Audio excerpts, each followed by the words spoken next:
দক্ষিণ এশিয়ার রাজনীতিতে কিছু নাম আছে যেগুলো উচ্চারিত হলেই পরিস্থিতি বদলে যেতে শুরু করে।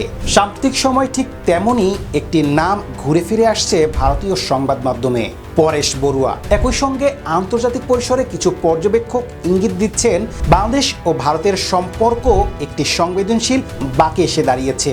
প্রশ্ন হলো, এই আলোচনার পেছনে কি বাস্তব কোনো নিরাপত্তার হুমকি আছে, নাকি মূলত কৌশলগত আশঙ্কা এবং রাজনৈতিক ব্যাখ্যার ফল? আজকের ভিডিওতে আমরা আবেগ নয়, তথ্য ও প্রেক্ষাপট দিয়ে বোঝার চেষ্টা করব কেন হঠাৎ করেই এই উত্তেজনা, কেন পরেশ বড়ুয়ার নাম সামনে আসছে এবং বাংলাদেশের জন্য এর সম্ভাব্য অর্থ কি হতে পারে।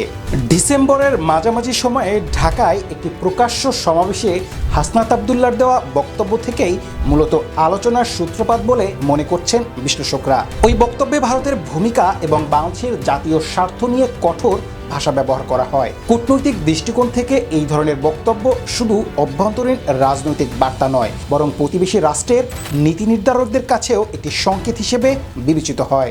বিশেষ করে যখন বক্তব্যে ভারতের অভ্যন্তরীণ সংবেদনশীল অঞ্চলগুলোর প্রসঙ্গ উঠে আসে, তখন সেটি স্বাভাবিকভাবেই দিল্লিতে বাড়তি গুরুত্ব পায়। এই প্রেক্ষাপটে ভারতীয় সংবাদ মাধ্যম একটি পুরনো নিরাপত্তা ভয় নতুন করে আলোচনায় এনেছে। উত্তর পূর্ব ভারতের স্থিতিশীলতা।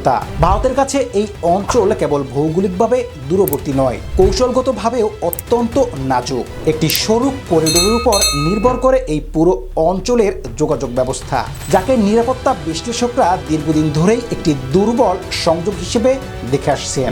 এই বাস্তবতার কারণেই উত্তর পূর্ব ভারতের যে কোনো বিচ্ছিন্নতাবাদী প্রসঙ্গ দিল্লির জন্য অতিরিক্ত উদ্বেগ তৈরি করে। এই জায়গাতেই পরেশ বড়ুয়ার প্রসঙ্গ আসে। তিনি এমন একটি সশস্ত্র আন্দোলনের সঙ্গে যুক্ত যারা ভারতের সঙ্গে সমঝোতার পথ কখনোই বেছে নেয়নি। কয়েক দশক ধরে চলা এই অবস্থান তাকে জাতীয় নিরাপত্তা কাঠামোর কাছে একটি অসমাপ্ত ঝুঁকি হিসেবে চিহ্নিত করেছে।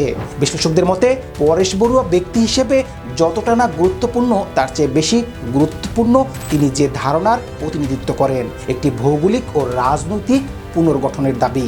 এমন পরিস্থিতিতে ভারতীয় কিছু গণমাধ্যমে দাবি ওঠে তিনি নাকি বাংলাদেশে প্রবেশ করেছেন এবং ঢাকায় নিরাপদ আশ্রয় রয়েছেন। এসব প্রতিবেদনের সীমান্ত গোয়েন্দা সূত্র ও গোপন যোগাযোগের বর্ণনা থাকলেও দৃশ্যমান কোনো কূটনৈতিক বা আনুষ্ঠানিক প্রতিক্রিয়া দেখা যায়নি। ফলে প্রশ্ন তৈরি হয়, এগুলো কি নিশ্চিত তথ্য, নাকি সম্ভাবনাকে সংবাদের রূপ দিয়ে একটি নির্দিষ্ট মানসিক পরিবেশ তৈরি করা হচ্ছে?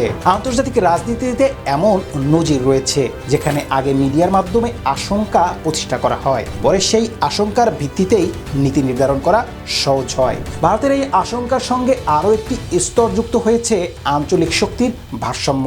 কিছু বিশ্লেষণে ইঙ্গিত দেওয়া হয়েছে, যদি বাংলাদেশে কোনোভাবে এই ধরনের বিচ্ছিন্নতাবাদী যোগাযোগ তৈরি হয়, তাহলে সেটি বৃহত্তর রাজনৈতিক খেলায় রূপ নিতে পারে। অনুমান নির্ভর, তবুও ভারতের নিরাপত্তার চিন্তায় সেগুলো গুরুত্ব পাচ্ছে। তবে এই অখ্যানের বিপরীতে ভিন্ন মত আছে।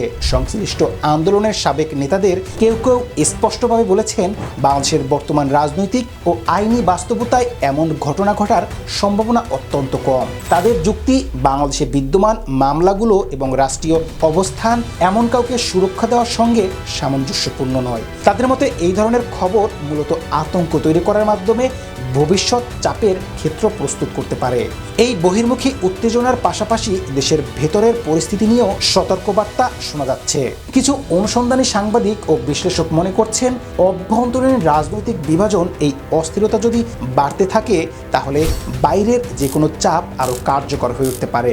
রাষ্ট্রের প্রশাসনিক ও নিরাপত্তা কাঠামো দুর্বল হলে বাস্তব হুমকির চেয়েও গুজব, সন্দেহ বড় ঝুঁকিতে পরিণত হয়।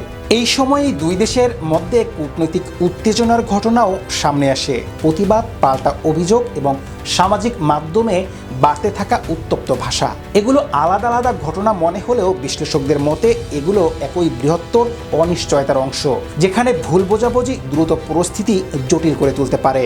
সবকিছু মিলিয়ে পরিস্থিতি একটি দ্বিমুখী চাপে দাঁড়িয়ে আছে।